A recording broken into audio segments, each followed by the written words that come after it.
നമസ്കാരം. ദേവാങ്കണം ചാനലിലേക്ക് സ്വാഗതം. ഞാൻ ജ്യോതി അയ്യപ്പൻ. ദേവാങ്കണം ചാനൽ ആദ്യമായി കാണുന്നവർ സബ്സ്ക്രൈബ് ചെയ്യുക. സബ്സ്ക്രൈബ് ചെയ്താൽ ഇതിൽ ലഭിക്കുന്ന വീഡിയോകൾ നിങ്ങൾക്ക് നോട്ടിഫിക്കേഷനായിട്ട് ലഭിക്കുന്നതാണ്. ചാനലിലെ വീഡിയോകൾ നിങ്ങൾക്ക് ഇഷ്ടപ്പെട്ടാൽ ലൈക്ക് ചെയ്യുകയും ഷെയർ ചെയ്യുകയും ചെയ്യുക. അതുപോലെ ഇതിൻ്റെ അഭിപ്രായങ്ങൾ നിങ്ങൾ കമൻറ്റ് ബോക്സിൽ രേഖപ്പെടുത്തുക. ഞാനിപ്പോൾ പറയാൻ പോകുന്നത് നമ്മുടെ ഗണപതി ഭഗവാനെക്കുറിച്ചാണ്. ഹിന്ദുമതപ്രകാരം ഗണങ്ങളുടെ അധിപനാണ് ഗണപതി. ഗണേശൻ അഥവാ വിഘ്നേശ്വരൻ ആധ്യാത്മിക മാർഗത്തിലും ലോക വ്യവഹാരങ്ങളിലും ഉണ്ടാകുന്ന വിഘ്നങ്ങൾ ഗണപതിയുടെ അനുഗ്രഹം ലഭിച്ചാൽ ഇല്ലാതെയാകും എന്നാണ് വിശ്വാസം. അതിനാൽ വിഘ്നേശ്വരൻ എന്നറിയപ്പെടുന്നു. പ്രപഞ്ച സൃഷ്ടാവായ ഗണേശനെ മഹാഗണപതി എന്നറിയപ്പെടുന്നു. ഗണേശൻ്റെ പൂർണ്ണരൂപമാണ് മഹാഗണപതി. ഹിന്ദു വിശ്വാസപ്രകാരം ഏതൊരു നല്ല കാര്യം തുടങ്ങുന്നതിന് മുൻപ് ആദ്യം ഗണപതിയാണ് സ്മരിക്കാറുള്ളത്. അതിനുവേണ്ടി ഗണപതി ഹോമം, ഗണേശ പൂജ തുടങ്ങിയവ നടത്തപ്പെടുന്നു. അതിനാൽ ആദ്യ പൂജിതൻ, മംഗളമൂർത്തി തുടങ്ങിയ പേരുകളിൽ അറിയപ്പെടുന്നു. മിക്കവാറും എല്ലാ ക്ഷേത്രങ്ങളിലും ഗണപതി പ്രതിഷ്ഠ കാണാം. കുട്ടിയെ എഴുത്തിനിരുത്തുമ്പോൾ ആദ്യം നാവിലും കൈകളിലും നിറയുന്ന ആദ്യ അക്ഷരം ഗണപതി സ്തുതിയാണ്. ഓം ഹരിശ്രീ ഗണപതായേ നമഃ. ഹിന്ദുമത വിശ്വാസപ്രകാരം 32 തരത്തിലുള്ള ഭാവങ്ങൾ ഗണപതിക്കുണ്ട്. ഓരോരുത്തരും ഓരോ ഭാവത്തിലാണ് ഗണപതിയെ പൂജിക്കുന്നത്. ഇതിൽ ആദ്യം ബാലഗണപതി. കുട്ടികളുടേത് മാതിരി സ്വഭാവമുള്ളതാണ് ബാലഗണപതി. കൈകളിൽ പഴവും മാമ്പഴം, കരിമ്പ് എന്നിവ ഭൂമിയിലെ സമ്പൽ സമൃദ്ധിയെ സൂചിപ്പിക്കുന്നു. അടുത്തത് തരുണ ഗണപതിയാണ്. യുവത്വം തുളുമ്പുന്ന ഭാവത്തോടു കൂടിയത്. 8 കൈകളോടു കൂടിയ ഗണപതിയാണ് തരുണ ഗണപതി. അടുത്തതായി ഭക്തി ഗണപതി. പൂർണ്ണചന്ദ്രൻ്റെ തിളക്കത്തോടു കൂടിയുള്ള മുഖഭാവവും പ്രത്യേകിച്ച് കൊഴുത്തുകാലത്ത് എപ്പോഴും നല്ല പ്രസന്നവദനായി കൈകളിലും മാമ്പഴം, നാളികേരവും പായസവുമായി നിൽക്കുന്നു. അടുത്തത് വീരഗണപതി. ഒരു യോദ്ധാവിൻ്റെ ഭാവത്തോടു കൂടിയുള്ളതും 16 കൈകളോടു കൂടിയുമായ ഈ വീരഗണപതി സ്ഥിതി ചെയ്യുന്നു. എല്ലാ കൈകളിലും ആയുധങ്ങളുമായി യുദ്ധത്തിന് പുറപ്പെട്ടു നിൽക്കുന്ന ഉഗ്രമൂർത്തിയാണ് വീരഗണപതി. അടുത്തതായി ശക്തി ഗണപതി. 4 കൈകളോടെ ഇരിക്കുന്ന രൂപത്തിലാണ് ഈ ഗണപതി സ്ഥിതി ചെയ്യുന്നത്. ദുർബലരെ രക്ഷിക്കുന്ന ഭാവമാണ് ശക്തി ഗണപതിക്കുള്ളത്. അടുത്തത് ദ്വിജഗണപതിയാണ്. 3 ശിരസ്സോടു കൂടിയ ഗണപതിയാണ് ദ്വിജഗണപതി. കൈകളിൽ ഓലയും കൂജയും ജപമണികളും ഉണ്ട്. സിദ്ധി ഗണപതി അടുത്തതായിട്ട്. എല്ലാം നേടിയെടുത്ത ആത്മസംതൃപ്തിയോടെ ഇരിക്കുന്ന ഗണപതിയാണ് സിദ്ധി ഗണപതി. കഴിവുകൾ ഉണ്ടാകാൻ ഈ ഗണപതിയെ ആരാധിക്കുന്നത് നല്ലതെന്ന് വിശ്വസിക്കപ്പെടുന്നു. അടുത്തത് ഉച്ഛിഷ്ട ഗണപതിയാണ്. സംസ്കാരത്തിൻ്റെ കാവൽക്കാരനാണ് ഈ ഗണപതി. 6 കൈകളിൽ മാതളം, നീലത്താമര, ജപമാല, നെൽക്കതിർ എന്നിവ സൂക്ഷിക്കുന്നു. അടുത്തത് വിഘ്നഗണപതിയാണ്.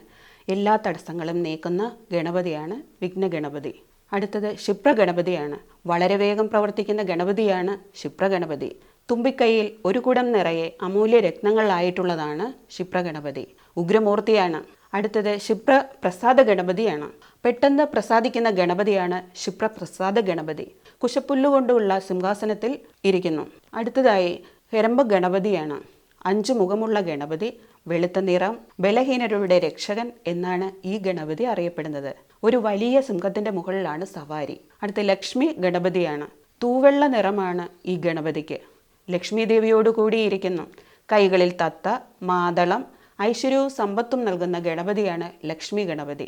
ബിസിനസ് സമൂഹത്തിൻ്റെ ഇഷ്ടദൈവം. വെള്ളിയാഴ്ച പ്രധാന ദിവസമാണ് ലക്ഷ്മി ഗണപതിക്ക്. അടുത്തത് മഹാഗണപതിയാണ്. ഈ ഗണപതിയിൽ നിന്നാണ് പ്രപഞ്ചം ഉണ്ടായതെന്ന് വിശ്വാസം. ഇത് പരമാത്മാവാണ്. ഗണപതിയുടെ പൂർണ്ണരൂപം തൃക്കണ്ണുള്ള ഗണപതിയാണ് ഇത്. മാതളം, നീലത്താമര, നെൽക്കതിർ എന്നിവ കൈകളിലേന്തി നിൽക്കുന്നു. ക്ഷേത്രങ്ങളിൽ പൊതുവെ കാണപ്പെടുന്ന ഗണപതിയാണ് ഇത്. അടുത്ത് വിജയ ഗണപതിയാണ്. എപ്പോഴും വിജയഭാവത്തോടു കൂടിയുള്ള മുഖഭാവത്തോടെയാണ് ഈ ഗണപതി. സർവകാര്യ വിജയത്തിന് ഉത്തമമാണ്. അടുത്ത നൃത്ത ഗണപതി. കലകളുടെ നാഥനാണ് ഈ ഗണപതി. നൃത്തരൂപത്തിലുള്ള ഈ ഗണപതി 4 കൈകളിലുള്ള ഈ ഗണപതിയുടെ വിരലുകളിൽ മോതിരവും കാണാം. അടുത്തതായി ഊർധ്വ ഗണപതി. 6 കൈകളിൽ നെൽക്കതിർ, താമര, കരിമ്പ് എന്നിവയായിട്ട് ഇരിക്കുന്ന ഗണപതിയാണ് ഊർധ്വ ഗണപതി. ഇനി അടുത്തതായിട്ട് ഏകാക്ഷര ഗണപതിയാണ്. തൃക്കണ്ണുള്ള ഗണപതി. താമരയുടെ ആകൃതിയിൽ മൂഷികന്റെ പുറത്താണ് ഇരിക്കുന്നത്. അടുത്ത വരദ ഗണപതിയാണ്. ഈ ഗണപതി കയ്യിൽ തേനുമായിട്ടാണ് ഇരിക്കുന്നത്. അടുത്ത ത്രയാക്ഷര ഗണപതി. ഈ ഗണപതി പൊട്ടിയ കൊമ്പും തുമ്പിക്കൈയിൽ മോദകവുമായിട്ട് ഇരിക്കുന്നു. അടുത്തത് ഹരീന്ദ്ര ഗണപതിയാണ്. ഒരു പീഠത്തിൻ്റെ മുകളിൽ ഇരിക്കുന്ന ഈ രീതിയിലാണ് ഗണപതി ഇരിക്കുന്നത്. അടുത്ത ഏകദന്ത ഗണപതിയാണ്. ഈ ഗണപതി നീല നിറത്തോടു കൂടിയാണ് ഇരിക്കുന്നത്. ലഡുവാണ് പ്രസാദം. അടുത്ത സൃഷ്ടി ഗണപതി. ഈ ഗണപതി ചുവന്ന നിറത്തോടു കൂടിയതുള്ളതാണ്. എല്ലാം സൃഷ്ടിക്കുന്ന ഗണപതിയാണിത്. അടുത്ത ഉദണ്ഡ ഗണപതി. ധർമ്മത്തിനു വേണ്ടി പൊരുതുന്ന 10 കൈകളുള്ള ഗണപതിയാണ് ഉദണ്ഡ ഗണപതി. അടുത്തത് ഋണമോചന ഗണപതിയാണ്. കടങ്ങളിൽ നിന്ന് മോചിപ്പിക്കുന്ന ഗണപതിയാണ് ഋണമോചന ഗണപതി. ഈ ഗണപതിയുടെ ഇഷ്ടപ്പെട്ട ഫലമാണ് റോസ് ആപ്പിൾ. അടുത്ത ദുണ്ഡി ഗണപതി. കയ്യിൽ രുദ്രാക്ഷമാലയാണ് ഈ ഗണപതിക്കുള്ളത്. അടുത്തതായി ദ്വിമുഖ ഗണപതിയാണ്. 2 മുഖമുള്ള ഗണപതി എല്ലാ ഭാഗത്തേക്കും കാണുന്ന രീതിയിലാണ് ഇരിക്കുന്നത്.